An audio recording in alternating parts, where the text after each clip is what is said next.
അങ്ങനെ ഞങ്ങൾ ഇന്ന് വീണ്ടും ഞങ്ങളുടെ തോട്ടത്തിലോട്ട് കയറി. കുറച്ച് നാളായി തോട്ടത്തിൻ്റെ വിശേഷങ്ങളൊക്കെ നിങ്ങളടുത്തൊന്ന് പറഞ്ഞിട്ട്. നിങ്ങൾ എൻ്റെ വീഡിയോ കണ്ടിട്ടുള്ളവരാണെങ്കിൽ നിങ്ങൾക്ക് കാണാനുള്ള സാധ്യതയൊക്കെ ഉണ്ട്. നമ്മൾ തോട്ടത്തിൻ്റെയൊക്കെ വിശേഷങ്ങൾ. നമ്മൾ ഈന്തപ്പഴ തോട്ടമാണ് കേട്ടോ. ഇപ്പം തോട്ടം ഫുള്ള് അത്ര വലിയ പച്ചപ്പും ഹരിതാഭയൊന്നും ഇല്ലാതെ കിടക്കുകയാണ്. ഇപ്പം വിളവെടുപ്പെല്ലാം കഴിഞ്ഞ് കിടക്കുകയാണ്. അപ്പം വിളവെടുപ്പും കഴിഞ്ഞ് അടുത്തിന് വളമെല്ലാം ഇട്ടുകൊണ്ടിരിക്കുകയാണ്. അതുകൊണ്ടാണ് ഇങ്ങനെ ഇലയെല്ലാം കരിഞ്ഞ് ഇരിക്കുന്നത്. ഇപ്പോൾ വെട്ടാൻ സമയമായി വരുന്നതേ ഉള്ളൂ. വളം ഇവിടെ മെയിനായിട്ട് ഇടുന്നത് ചാണകമാണ് കേട്ടോ. ചാണകമാണ് മെയിൻ വളം എന്ന് പറയുന്നത്. പിന്നെ ഈ ചാണകത്തിൻ്റെ പ്രത്യേകത എന്ന് പറയുന്നത് ഇതിൽ ഭൂരിഭാഗം മണലാണ് കേട്ടോ. വെയിറ്റ് ഭയങ്കര കൂടുതലാണ്. ഇതൊരു വെയിറ്റ് കണക്കാക്കിയല്ല കൊടുക്കുന്നെങ്കിൽ കൂടിയും ഇത് ഫുള്ള് മണലാണ്. എനിക്ക് തോന്നുന്നു ഈ ഫാമിലൊക്കെ ഈ അതിൻ്റെ അടിഭാഗത്ത് തറയിൽ മണ്ണൊക്കെ ഇട്ടിട്ടായിരിക്കും വരുന്നത്.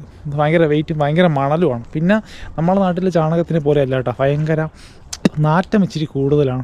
നമ്മുടെ നാട്ടിലത് ചാണകത്തിനേക്കാളൊക്കെ ഭയങ്കര സ്മെല്ല് കൂടുതലാണ്. നമ്മളുടെ ഈ പച്ചപ്പുല്ലൊക്കെ തിന്ന് വളർന്ന പശു ആയിരിക്കാം കുറച്ചുകൂടി ഇത് കുറവുള്ള നാറ്റമൊക്കെ കുറവുള്ള. പക്ഷേ ഇവിടുത്തെ ചാണകത്തിനൊക്കെ ഭയങ്കര സ്മെല്ലാണ്. എനിക്ക് തോന്നുന്നു ഈ കാലിത്തീറ്റയ്ക്ക് മാത്രം കൊടുത്ത് വളർത്തുന്നത് കൊണ്ടായിരിക്കും നല്ല സ്മെല്ലാണ്.